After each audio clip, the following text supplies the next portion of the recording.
edição do Persona em Foco de hoje, recebemos o ator, dramaturgo, diretor teatral Miguel Falabella, um artista de variados talentos e grande prestígio junto ao público e à crítica.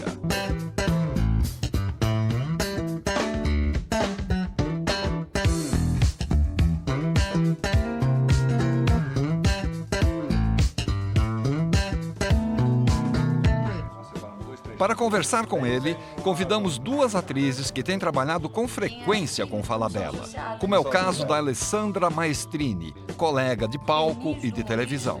Eu conheci o Miguel quando eu estava fazendo a audição para a primeira versão dos Miseráveis, há muitos anos atrás. Eu fui visitar a minha professora de canto, que era a Vera do Canto e Melo, que estava dando aula para ele, e ele olhou para mim e falou assim: "Fui com a tua cara. Vera, a aula de hoje é dela." Aí me viu e falou: "Faz uma audição pra mim que eu quero que você passe." Não me conhecia.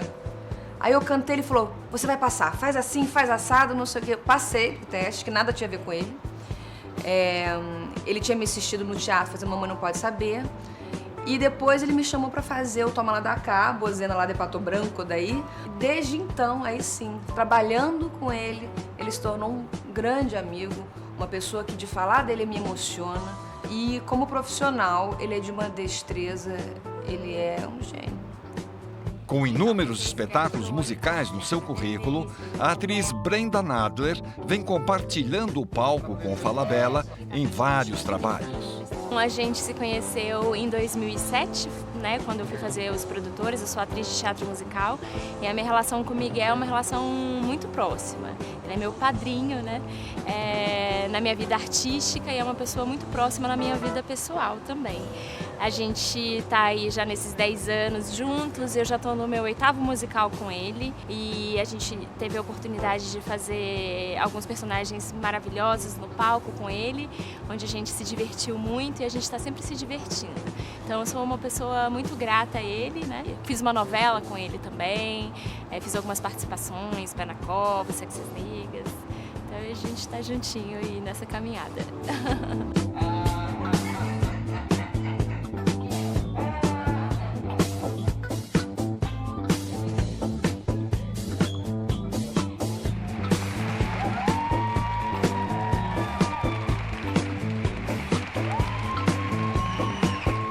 Miguel Falabella.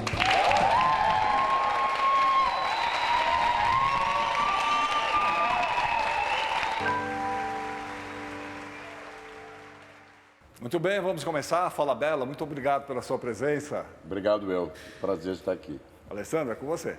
Opa, eu vou começar então aqui. Miguel, você está trabalhando num romance chamado Sagrado Coração, sobre a história da sua família. Você pode contar pra gente um resuminho dessa história que vem lá do seu bisavô? Na verdade, essa história é uma história que já se contava na minha casa e eu fui investigar porque eu queria escrever sobre isso. A minha família, os Falabella, são da Basilicata, que é uma região no sul da Itália. E muito pobre, uma região, na época, assolada pela pelagra, né, que era uma doença por falta de vitamina B. E a Teresa Cristina, imperatriz, mulher do Dom Pedro II, que era princesa de Bourbon e Duas Sicílias, ela vinha daquela região. A Teresa Cristina, então, com a libertação dos escravos, ela pede que ele abra para a imigração italiana, para ajudar, para as pessoas terem uma oportunidade de vida. E aí é que quando vem a italianada toda para cá, e nessa leva vem os Falabella. E aí eles viviam muito entre eles, né? Eles casavam, assim, meu filho vai se casar com a tua filha. Já era uma coisa meio tratada. E a minha tataravó tinha 2 filhas.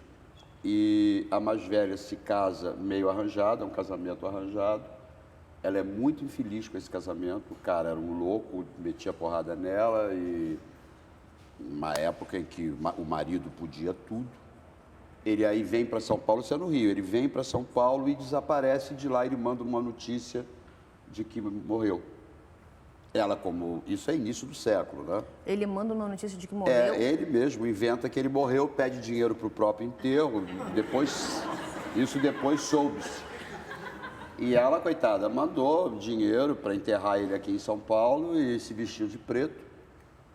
E trabalhando, porque ela fica com 2 filhos. Ela é tão infeliz nesse casamento que a mãe permite que a segunda filha, que é a irmã, que é a minha bisavó, namore fora e que se case fora da colônia. E aí ela se casa com o vovô Alberto Frenzel, que era austríaco, sou eu. Que é uma coisa impressionante. Aí a gente vê bicho, né, que dá uma pulada e de repente nasce um cachorro igual àquele que você tinha. Eu sou aquele cachorro que nasceu igual ao meu bisavô, impressionante.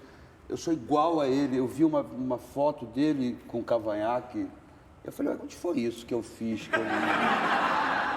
Eu olhei e falei, mas que peça foi essa que eu não me lembro de época? E não era ele. Muito impressionante. E aí, esse doido volta de São Paulo, quer retomar o casamento à força, ela diz que não, em hipótese alguma, mas não tinha muito o que fazer. Aí tem um lado meio nebuloso nessa história, porque aparentemente ele explorava ela, elas eram muito bonitas, as 2 irmãs.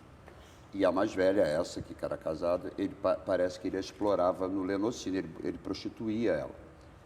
E ela quer parar com tudo. Um dia ele começa a espancá-la na frente da porta de casa, a irmã vem ajudar, ele tira uma arma e mata as 2. Ele mata as 2, mata a minha bisavó e a minha tia bisavó. E a mãe das 2, que vê essa tragédia acontecendo, porque ela tinha escolhido o casamento para a filha, nunca mais falou. Olha, pessoal, Garcia Marques, né? Ela passa a se vestir de preto e nunca mais falou. A minha avó disse que ela nunca mais falou. E aí a minha avó tinha 4 anos, coitada, e foi criada com essa mulher muda e um pai de 24, esse austríaco tinha 24, porque eles casavam muito jovens na época. Então eu estou escrevendo essa história toda, é muita loucura, muita história. Então, aqui a gente sabe que você era muito tímido de criança, que você lia bastante, mas você acabou enveredando para o teatro, né? Como é que isso se deu na sua vida? Na verdade, o teatro sempre foi um fascínio, né? Eu nunca tinha visto teatro. Acho que a primeira vez que eu fui ao teatro, porque a gente morava na Ilha do Governador, era distante, era longe, então havia cinema. E a primeira vez que eu vi teatro, a minha tia me levou no tablado para ver Pluft e o Fantasminha. Eu teria meus 6 anos. Mas a minha avó tinha uma coisa muito bacana, assim, no dia do aniversário ela te levava ao teatro para tomar um sorvete na Cavê, que era uma confeitaria que tinha no centro da cidade, no Rio. E eu com 8 anos, quando eu fiz 8 anos, ela me levou para ver Bibi Ferreira fazendo Alô Dolly, que anos depois eu fiz com a Marília. Ela me levou para ver Alô Dolly no Teatro João Caetano, numa matinê de domingo, no balcão. E eu fiquei doido. Eu deixei de ver. Eu fiquei doido. Olha, você faz isso com a gente, né? Você emociona e faz rir num mesmo movimento. E eu vou fazer a próxima pergunta que está escrita aqui, com os olhos cheios d'água, porque é uma história que você contou. Quem é Bete Calcinha? Bete Calcinha. Eu fui pro tablado, porque aí eu fui colega de classe da Bia Nunes. E eu morava na Ilha do Governador, mas os meus pais achavam que tudo era educação na minha casa, né? A gente não ganhava brinquedo, a gente ganhava livro. Era uma obsessão por educação, era uma obsessão por leitura, era uma obsessão por nota, todos neuróticos, todos se tratando, porque tudo no tratamento, porque era uma loucura, tudo tinha que ser, você tinha que ser o melhor aluno, o melhor da classe, eu tinha que saber tudo. A minha mãe, para vocês terem uma ideia, era o tipo de pessoa que você falava assim, mamãe, vamos comer um hambúrguer? Ela dizia, Rambo, o que tem Rambo? Esta era minha mãe. Minha mãe. Sartriana, não tinha muito humor, né? Recebeu Simone de Beauvoir, a Simone de Beauvoir fez festinha na minha cabeça. Foi minha mãe que recebeu Sartre e Simone de Beauvoir aqui. A gente estudava lá na ilha até um determinado ponto, aí ia para o Andrews, que era em Botafogo. No Andrews, eu aí conheço Bia Nunes. E Bia Nunes falou, você quer fazer teatro? Eu sou aluna do Tablado, da Maria Clara Machado. Falei, eu quero. Fui levado por ela. E aí tive esse privilégio na vida de ter sido aluno da Maria Clara. Eu sou da geração que a Maria Clara ainda dava aula. Luíse, inclusive eu assisti a entrevista da Luíse aqui. A Luíse foi minha primeira professora. E essa peça que a Luíse ganhou todos os prêmios, que ela fazia um gato, o dragão, é a minha estreia no teatro. Eu fazia o mestre dos violinos. Eu tinha uma única entrada e entregava um violino para o herói, para o Lancelotti. Quem é Bete Calcinha? Aí a Luíse fazia umas mostras, umas mostragens, né, da turma. Aí todo mundo lá querendo fazer um clássico. Eu falei, eu vou fazer uma maluquice. E fiz uma mulher que sempre que ela trepava, ela dava calcinha de presente. Se chamava Bete Calcinha.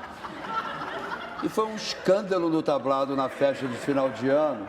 Todo mundo fazendo Chekhov, Shakespeare. E de repente venho eu, macaca de gaiola, já revisteiro. Ainda não sabia. Eu ainda não sabia que eu era revisteiro. Eu fui aprendendo a ser revisteiro com muito orgulho, porque está no meu DNA.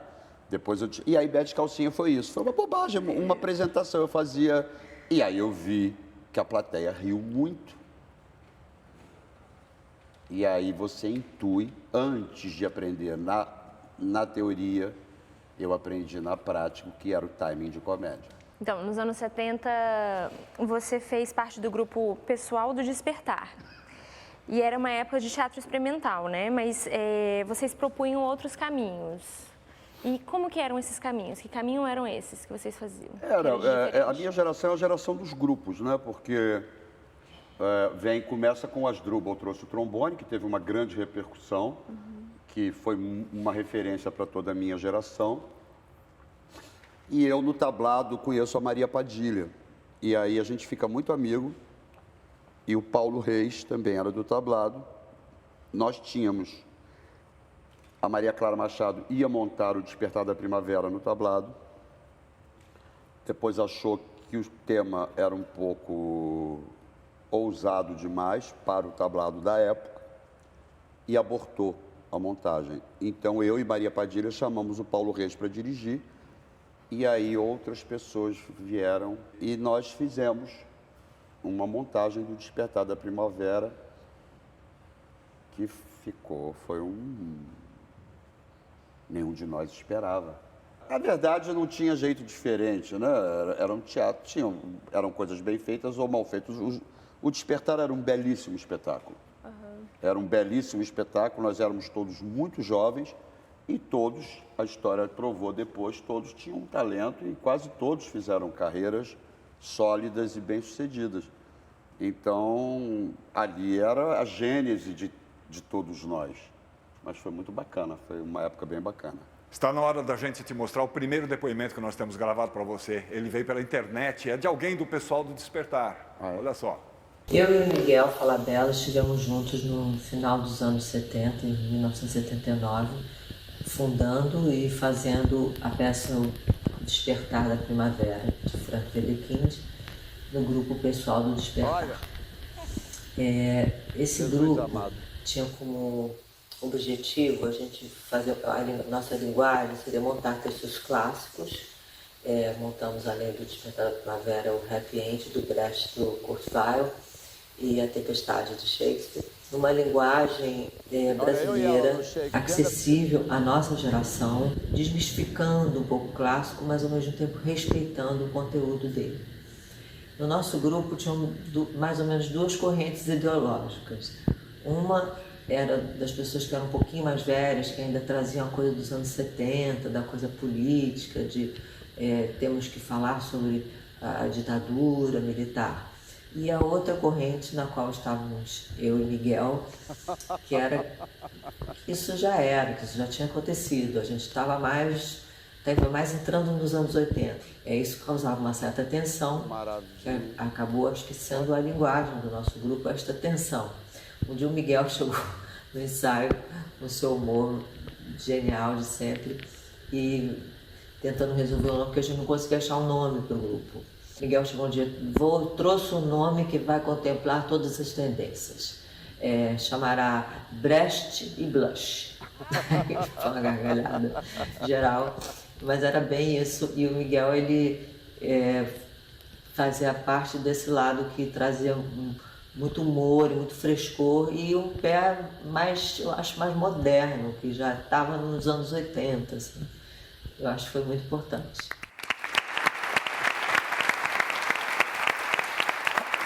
Muito bacana. Maria tem muita importância na minha vida. A gente fez muita coisa juntos. Aquela foto linda, nós dois na piscina, abraçados assim, é da Tempestade, que nós fizemos dentro do Parque Lage. E a cena de amor, o Paulo Reis falou, vamos fazer dentro da piscina. A cena, eu fazia o Ferdinando, o Príncipe de Milão. Ela fazia Miranda, a Tempestade do Shakespeare. E era muito engraçado, porque no inverno era um frio, e eu sem camisa, carregando aquelas toras, e a Maria mergulhava primeiro, então eu via pelo peitinho dela. Se estava frio demais, eu já me preparava para o mergulho, porque conforme ela saía da piscina, eu dizia, ai, Jesus do céu, a água deve estar congelante. Eu dizia, Maria, você é o termômetro. Daí você foi para a França, Aí voltou, fez um filme.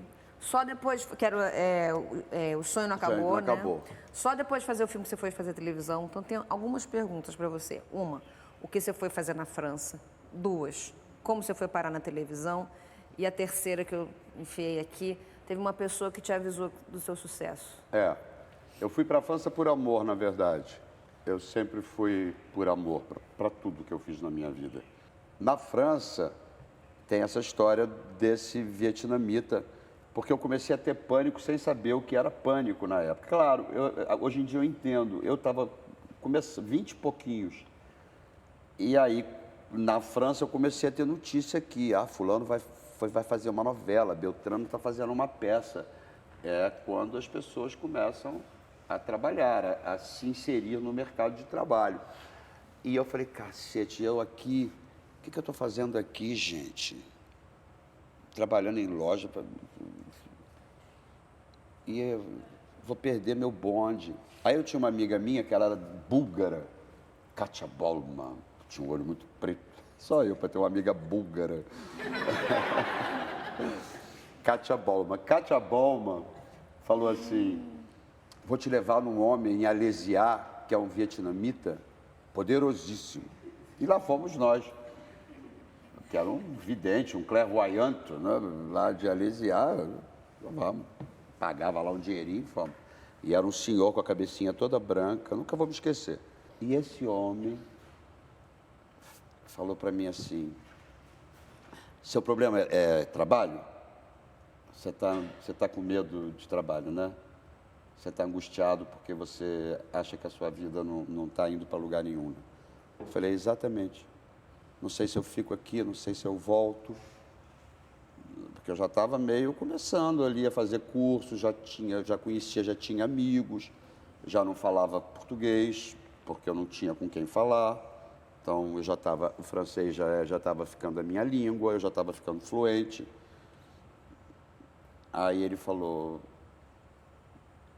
se o seu problema é trabalho? Eu falei, ele falou assim, você nunca vai ter um problema em relação a isso. Você quer ficar aqui? Fique. Você quer voltar para o seu país? Volte. O que você quiser, isso está na sua história. Olha, e eu estúpido voltei. Eu acho que isso que ele me disse, de certa forma, fez brotar em mim uma confiança, não é? Que eu também nunca esperei. Eu não espero ninguém me convidar, eu nunca fui convidado para nada. Eu só fui convidado para uma coisa na minha vida, que mudou a minha vida, que foi o Avancini, que me chamou para a Selva de Pedra.